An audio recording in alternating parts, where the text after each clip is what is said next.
ಧಾರವಾಡ ನಗರದ ಹೊರವಲಯದಲ್ಲಿ ಇರುವಂತಹ ಕಡಸಿನಕೊಪ್ಪ ಅನ್ನುವಂಥ ಒಂದು ಗ್ರಾಮ, ಅಲ್ಲಿಗೆ ಹತ್ತಿರವಾಗಿ ನಮ್ಮ IIIT ಇದೆ.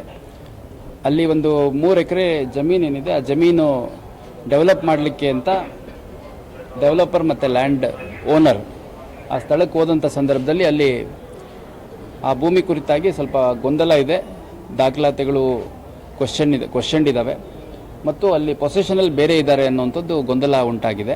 ಆ ಗೊಂದಲ ಉಂಟಾದಂಥ ಸಂದರ್ಭದಲ್ಲಿ ಇವರು ಅಲ್ಲಿ ಯಾವುದು ಮಾತುಕತೆಗೆ ಅವಕಾಶ ಕೊಡದಲ್ಲೇ ನಾವು ಡೆವಲಪ್ ಮಾಡೋದೇ ಅಂತ ನಿಂತಾಗ ಯಾರು ಪೊಸೆಷನ್ಲಿದ್ದರು ಅವರ ಕುಟುಂಬ ಸದಸ್ಯರು ಮತ್ತು ಕೆಲ ಸಂಬಂಧಿಕರು ಗ್ರಾಮಸ್ಥರನ್ನು ಅಲ್ಲಿಗೆ ಸ್ಥಳಕ್ಕೆ ಕರೆಸ್ಕೊಂಡಿದ್ದಾರೆ. ಆ ಸಂದರ್ಭದಲ್ಲಿ ಒಂದು ಗೊಂದಲ ಉಂಟಾಗಿ ಅದರ ಜೊತೆಗೆ ಪರಸ್ಪರ ಸಂಘರ್ಷ ಆದಂಥ ಸಂದರ್ಭದಲ್ಲಿ ಯಾರು ಡೆವಲಪರ್ ಇದ್ದಾನೆ, ಡೆವಲಪರ್ ಜೊತೆಗಿದ್ದಂಥ ಒಬ್ಬ ಪ್ರೈವೇಟ್ ಗನ್ಮೆನ್ ಅವನು ಏರ್ ಫೈರ್ ಮಾಡಿದ್ದಾನೆ ಮತ್ತು ಎತ್ತ ಕಡೆ ಫೈರ್ ಮಾಡಿದ್ನೋ ಒಬ್ಬ ವಿಠಲ್ ಅಂತ 24 ವರ್ಷದ ಹುಡುಗ, ಅವನ ಕಿರುಬೆರಳ ಹತ್ರ ಒಂದು ಗುಂಡು ತಾಗಿದೆ ಅನ್ನುವಂಥದ್ದು ನಮಗೆ ಮಾಹಿತಿ ಬಂದಿದೆ. ಈ ಕುರಿತಾಗಿ ನಾನು ಸ್ಥಳಕ್ಕೆ ಕೂಡ ಭೇಟಿ ನೀಡಿದ್ದೀನಿ, ನಮ್ಮ ಅಧಿಕಾರಿಗಳು ಕೂಡ ಸ್ಥಳಕ್ಕೆ ಭೇಟಿ ನೀಡಿದ್ದಾರೆ. ಮತ್ತು ಇಲ್ಲಿ SDM ಅಲ್ಲಿ ಆ ವಿಠಲ್ ಅನ್ನೋ ಹುಡುಗ ಏನಿದ್ದಾನೆ ಅವನು ಚಿಕಿತ್ಸೆ ಪಡ್ಕೋತಾ ಇದ್ದಾನೆ. ಅವನಿಗೆ ಪಾದದ ಹತ್ರ ಒಂದು ಗುಂಡು ಬಿದ್ದಿದೆ ಅಂತ ಹೇಳಿದ್ದಾರೆ, ಅದನ್ನು ವೆರಿಫೈ ಮಾಡ್ತಾ ಇದ್ದಾರೆ. Is completely out of danger ಮಾತಾಡ್ತಾನೆ. ನಾನು ಕೂಡ ಮಾತಾಡ್ಸಿ ಬಂದಿದ್ದೀನಿ. ಡಾಕ್ಟ್ರುಗಳು ಕಾಲಿಗೆ ಪೆಟ್ಟು ಬಿದ್ದಿದೆ ಅಷ್ಟೇ, ಬೇರೇನು ಇಂಜುರೀಸ್ ಇಲ್ಲ ಅಂತ ಹೇಳಿದ್ದಾರೆ.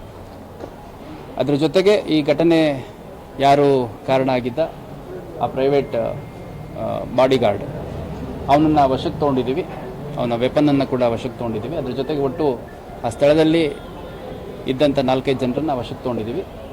ಈಗಷ್ಟೇ ಫಿರ್ಯಾದಿ ದಾಖಲಾಗಬೇಕಾಗಿದೆ. ಕಂಪ್ಲೇಂಟ್ ರಿಜಿಸ್ಟರ್ ಆದ ತಕ್ಷಣ, FIR ಆದ ತಕ್ಷಣ ಯಾರ್ಯಾರು ಈ ಕೃತ್ಯಕ್ಕೆ ಕಾರಣೀಭೂತರಾಗಿದ್ದಾರೆ ಅವರೆಲ್ಲರನ್ನೂ ವಶಕ್ಕೆ ತೊಗೊಳ್ಳೋಂಥದ್ದು, ವಿಚಾರಣೆಗೊಳಪಡಿಸುವಂಥದ್ದು, ಯಾರ್ಯಾರ ಮೇಲೆ ಆರೋಪಗಳು ಸಾಬೀತಾಗುತ್ತೆ ಅವ್ರನ್ನ ದಸ್ತಗಿರಿ ಮಾಡುವಂಥ ಕ್ರಮ ಕೈಗೊಳ್ಳಲಾಗುತ್ತೆ. ಕೊಲೆ ಪ್ರಯತ್ನ ಮತ್ತು ಆರ್ಮ್ಸ್ ಆ್ಯಕ್ಟ್ ಇದರಲ್ಲಿ ನಾವು ಕಂಪ್ಲೇಂಟನ್ನು ಕೊಡ್ತಾ ಇದ್ದಾರೆ. ಆ ಕಂಪ್ಲೇಂಟನ್ನು ತೊಗೊಂಡು ಮುಂದಿನ ತನಿಖೆಯನ್ನು ಮಾಡ್ತಾ ಇದ್ದೀವಿ.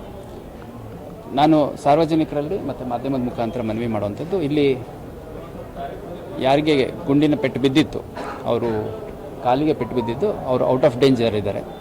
ಮತ್ತು ಅವ್ರಿಗೆ ನಾನು ಮಾತಾಡ್ಸ್ಕೊಂಬಂದಿದ್ದೀನಿ. ಮುಂದಿನ ಟ್ರೀಟ್ಮೆಂಟ್ ಏನಿದೆ ಅದು ಮಾಡ್ತಾರೆ. Is completely out of danger. ಕಾಲಿಗೆ ಪೆಟ್ಟು ಬಿದ್ದಿರೋದು ಬಿಟ್ಟು ಬೇರೆ ಯಾವುದು ಪೆಟ್ಟಾಗಿಲ್ಲ. ಯಾವುದೇ ಗೊಂದಲ ಮತ್ತು ವದಂತಿಗಳಿಗೆ ಕಿವಿ ಕೊಡಬಾರ್ದು. ಏನೇ ಕ್ಲಾರಿಫಿಕೇಷನ್ ಇದ್ದರೂ ನಾನೇ ವೈಯಕ್ತಿಕವಾಗಿ ಖಂಡಿತ ಕ್ಲಾರಿಫಿಕೇಷನ್. HD 24x7 ನ್ಯೂಸ್, ಇದು ಕನ್ನಡಿಗರ ಧ್ವನಿ.